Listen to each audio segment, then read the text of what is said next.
Shri Venkateswara gold తాకట్టులో ఉన్న మీ బంగారాన్ని విడిపించి కొనబడును.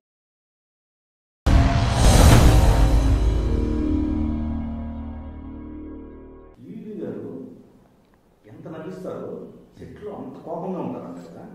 ఎప్పుడన్నా మీకు తిట్లు పడ్డాయి ఇవి గారితే అంటే తిట్లు అంటేనండి.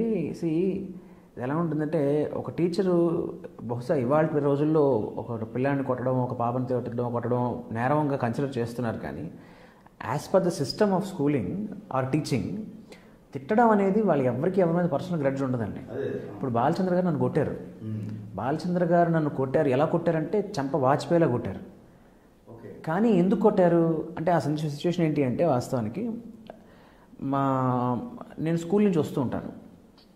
మా మదరు గీత గారు నేను వచ్చేటప్పటికి గుమ్మం దగ్గర వచ్చేటప్పటికి కెమెరా ఫోర్గ్రౌండ్లో ఆవిడ కింద పడిపోయేసరికి నేను వెనకాల నుంచి చాలా జాలీగా వస్తున్న వాడిని ఆవిడని చూసి షాక్ అయిపోయి బ్యాగ్ విసిరేసి పరిగెట్టుకుంటూ వచ్చి మోకాళ్ళ మీద జారిపోయి అమ్మా ఏమైందమ్మా లేమంటే ఆవిడ స్పృహత పడిపోయి ఉంటే ఆవిడ మాట్లాడదు. పక్కన నా చెల్లెలు ఉంటుంది. పట్టుకొని చెప్పి అమ్మాయికి ఇచ్చేసి అలా చూస్తే అక్కడ పక్కన ఒక రిసీవర్ హ్యాంగ్ అవుతూ ఉంటుంది. ఏంటి హ్యాంగ్ అయింది, ఏమైంది, పడిపోయింది చూసేటప్పుడు ఫోన్ మాట్లాడితే మీ నాన్నగారు చనిపోయారు బాబు, 5వ ఫ్లోర్ నుంచి, ఆయన సివిల్ ఇంజనీర్, స్లిప్ అయి పడిపోయాడు, ఆయన చచ్చిపోయాడు. ఇది న్యూస్. ఈ షాక్ విని ఆ తల్లి పడిపోయింది. ఫోన్ అక్కడ పడేసి ఇప్పుడు ఫస్ట్ ఏం చేయాలి దిక్కుతోచిన పరిస్థితి. ముందు అమ్మ దగ్గరికి వచ్చి అమ్మ లేపాలి కదా. అమ్మ లేమా, నాన్న చచ్చిపోయాట, అమ్మ లేమ్మా, అట్లా అమ్మ బతుకుందో లేదు తెలియదు. ఇది బేసిక్ షార్ట్ అండ్ చేశాను, అయిపోయింది, కట్టనా అందరు చప్పట్లు కొట్టారు. సింక్ సౌండ్, అది డబ్బింగ్ కూడా లేదు, తమిళ సీరియల్ ఇది, డబ్బింగ్ కూడా లేకుండా ఒరిజినల్ వాయిస్లే అన్నీ కూడా లైవ్ రికార్డింగ్ అనమాట. అందరు చప్పట్లు కొడితే అప్పటికి ఇక్కడ నా కళ్ళమంతా కొంచెం ఫోకస్ అవుట్ లేదు, ఈ ఏడుపు దీంట్లో ఉంటాను కదా. చూసేటప్పటికి బాలచంద్ర గారు టక్టక్గా వస్తున్నారు. ఓహో చప్పట్లు కొడుతున్నారు, ఈయన కూడా మెచ్చుకోవడానికి వస్తున్నాడు అంటే ఫ్యాక్ట్ అని కొట్టాడు నన్ను. నాకు అర్థం కాల, ఏంటి ఇంతమంది మెచ్చుకున్నారు, చప్పట్లు కొట్టారు, ఈయన ఏంటి ఇలా కొట్టాడబ్బా అనుకున్నా.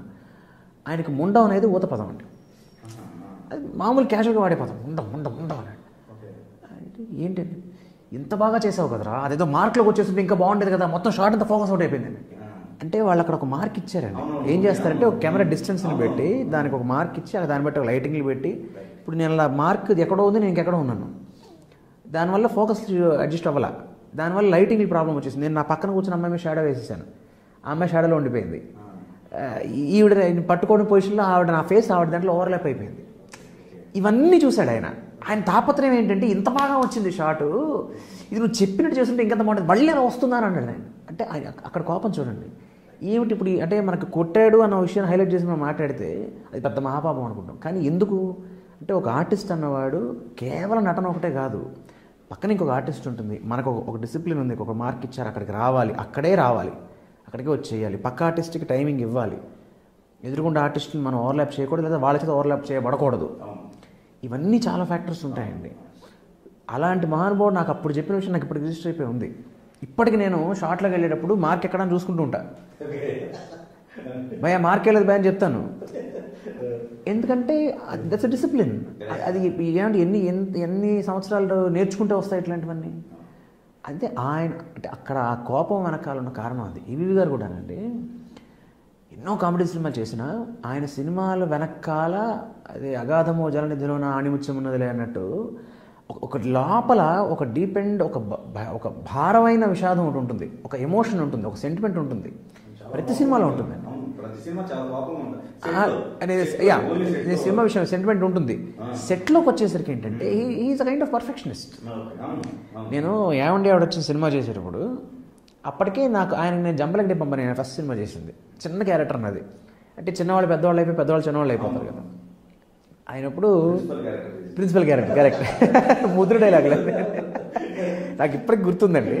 అది కళ్ళజోడు తీస్తూ, అవును నీకు ఇంత చిన్న వయసులో ఉద్యోగాలు ఇచ్చారంటాడు పిల్లాడు బాబుమోహన్ గారితో.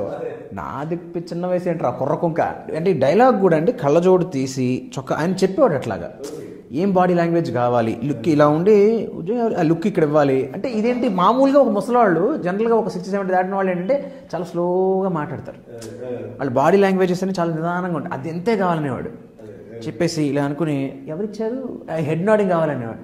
ఇవన్నీ అండి they come with the director feels himself in to the character. అందుకే వాళ్ళు అంత గొప్ప డైరెక్టర్స్ అయ్యారు.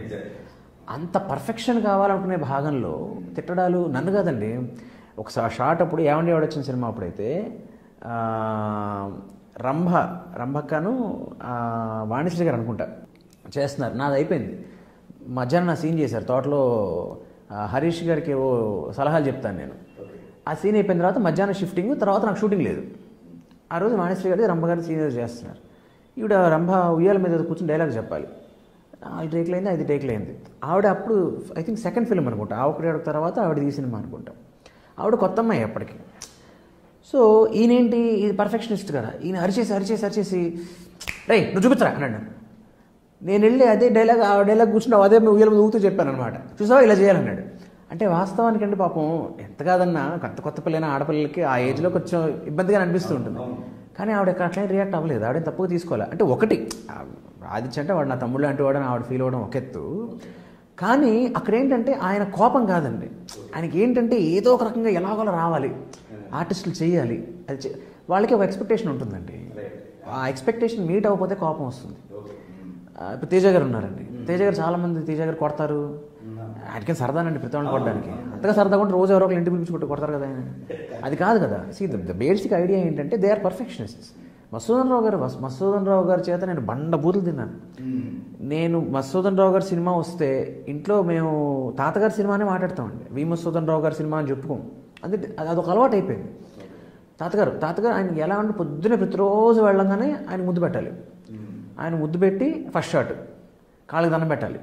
ఇది ఆయన చెప్పలేదు, కేఎస్ ప్రకాష్ గారు చెప్పారు. అంటే రాఘవేంద్ర గారి బ్రదర్ అన్నమాట. నాకు ఈయన ప్రకాష్ గారు అంటే కొంచెం భారీ మనిషి. ఆయన తొడలు ఇంత మనిషి ఇలా ఉండేవాడు దిట్టంగా. ఆయన ఒక తొడ మీద సరిపోయాడు. నేను ఇలా కాళ్ళలో ఊపుతూ దింగ తీస్తున్నప్పుడు కింద పడిపోయాడు. ఆయనతో ఫ్లైట్లో వెళ్ళేటప్పుడు అప్పట్లో ఏంటంటే చాక్లెట్స్ ఇచ్చేవాళ్ళు అండి.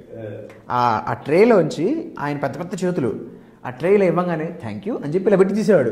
నాకేమో అంకుల్ బాగుంది, ఏం పర్లేదురా నీకు అయితే నేను తింటాను చాక్లెట్ నీకేమో చెప్పి తీసుకొని ఇచ్చేవాడు ఆయన. అంత సరదాగా ఉండేవాడు. కానీ మళ్ళీ వర్క్ విషయానికి వచ్చేసరికి మధుసూదన్ రావు గారి గురించి చెప్పేటప్పుడు ఆయన ఎట్లాంటి వాడు, శోభన్ బాబు గారు, నాగేశ్వరరావు గారు, రామారావు గారు లాంటి వాళ్ళందరూ భయపడేవాళ్ళు ఆయన చూస్తే. మధుసూదన్ రావు గారిని చూస్తే నువ్వేం చూస్తున్నారో ఆయన కోపం అనేవాడు నన్ను. సో ఒకానొక రోజు ఊటీలో షూటింగ్ చేస్తున్నాం అండి. లవ్ కుష్ హిందీ సినిమా, మధుసూదన్ రావు గారి డైరెక్షన్ సినిమా. అప్పటికే ఒక 25 days అయిపోయింది. మాకు ప్రాక్టీస్ ఎలా ఉండేదంటే పొద్దున్న 3 o'clock లేస్తే 3 to 4:30, 3:30కి 3:15, 3:30 రెడీ అయిపోవాలి. 3:30 to 4:30, 4:45 మేకప్, 4:45 to 5 డ్రెస్ అయిపోవాలి. 5 o'clock వస్తే 72 ఏళ్ళు అప్పటికే పైమాటే. అంత మనిషి 5 o'clock రెడీగా ఉండేవాడండి. డ్రెస్ చేసుకుని వైట్ వేసి కూర్చునేవాడు. ఎందుకంటే 5 to 5:30 మాకు డైలాగ్ ప్రాక్టీస్ ఉండేది వితౌట్ బ్రీతింగ్. ఊటీ కదా, సో చలి మాకు 6 o'clock ఫస్ట్ షాట్ పడిపోవాలి. 6కి ఫస్ట్ షాట్ పడితే సాయంత్రం 4 o'clock ప్యాకప్. తర్వాత లైట్ ఉండేది కదా. సో ఆయన హిందీ పండిట్ ఒక ఆయన ఉండేవాడు. అంటే పేరుకి హిందీ సినిమా లవ్ కుష్, మా Telugu Luv Kush as it remake హిందీలో నేను లౌడ్గా చేశాను. పేరు హిందీ సినిమా కానీ పద్మాలయ బ్యానర్, మొత్తం తెలుగు వాళ్ళే ఉండేవాళ్ళు. ఈ హిందీ పండిట్ మాత్రం ఒక ఆయన ఉండేవాడు. ఆయనతో పాటు ఈయన కూడా వచ్చి మాతో పాటు వీళ్ళు డైలాగ్ ఎలా చెప్తున్నారని చెప్పి, ఇది నేను కుసురుగా యాక్ట్ చేసిన అమ్మాయి కూడా తెలుగు అమ్మాయి శ్రేష్ఠ వచ్చి కూర్చుంటానండి. మేము ముక్కు ఊపిరి పీల్చకుండా డైలాగులు అప్పచెప్పాలి. అంటే ఆ డైలాగులు మాకు ముందు రోజు ఇచ్చేవాళ్ళు. మేము ప్రాక్టీస్ చేసేసుకుని ఆ డైలాగ్స్ అన్ని ఊపిరి పీల్చకుండా బెగబట్టి అప్పచెప్పాలన్నమాట. లేకపోతే ముక్కు నుంచి పోగొచ్చేస్తుంటుంది. ఇది ఒక ప్రాక్టీస్ అండి. ఎప్పటికీ ఒక 20 రోజులు నడుస్తుంది. నేను చెప్పేది December 95, 95 అనుకుంటా. సరే ఆ రోజు న్యూ ఇయర్ పార్టీ వచ్చింది. న్యూ ఇయర్ రోజు వచ్చేటప్పటికి సాయంత్రం మామూలుగా 4 షూటింగ్ అయిపోయింది. December 31st 4 షూటింగ్ అయిపోయింది. సో రాత్రికి న్యూ ఇయర్ అయినప్పటికీ ఎలా ఉంటుంది, 10 ఏళ్ళ పిల్లాడికి హ్యాపీ న్యూ ఇయర్ అడవాలి ఎంత ఉంటుంది కదా. సరే న్యూ ఇయర్ అయిపోయింది. తర్వాత మళ్ళీ 12:30 కిందకు వచ్చి మా అన్నయ్యకి ఫోన్ చేసి అన్నయ్యతో నాన్నతో మాట్లాడి వెళ్ళి పడుకునేటప్పటికి 1:30, 1:30 అయిపోయింది. పొద్దున్న లేచేటప్పటికి 6 అయిపోయింది. 6కి లేచి 9 o'clock లొకేషన్కి వెళ్ళి అందరు తెలుగు వాళ్ళేగా అంకిల్ హ్యాపీ న్యూ ఇయర్. మామూలుగానే గుడ్ మార్నింగ్ చెప్పడం అలవాటు నాకు. గుడ్ మార్నింగ్ చెప్పడం ఎవరి యూనిట్లో ఎప్పటికి కూడా ఏంటంటే లొకేషన్లో ఎక్కడైనా సరే ముందు అందరికీ విష్ చేస్తాను. గుడ్ మార్నింగ్ అంకిల్, బాబాయ్ గుడ్ మార్నింగ్ బాబాయ్ గుడ్ మార్నింగ్ బాబాయ్ అని చెప్పి Prakash uncle, KS Prakash uncle వస్తారా, అంకిల్ గుడ్ మార్నింగ్ అంటున్నాడు. ఆయన uncle good morning uncle happy new year uncle అంటున్నాడు. నాకు ఈయన ఎందుకబ్బా ఇలా అంటున్నాడు ఇప్పుడు ఇలా అంటే, ఈయన మామూలుగా ఆట పట్టిస్తుండేవాడు. నాకు ఏం చేస్తాను మళ్ళీ ఏడిపిస్తున్నారు ఏంటి అంకిల్ అని దగ్గరికి వెళ్తూ అంటున్నాడు.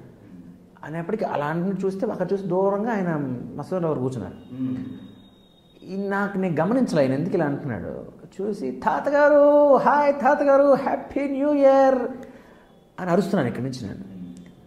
అనేటప్పటికీ అక్కడి నుంచి ఒక పెద్ద అరుపు, మొత్తం సెట్ అంతా వినబడేలాగా అని ఒక అరుపు. అలా అవాక్కైపోయాను అంతే నేను.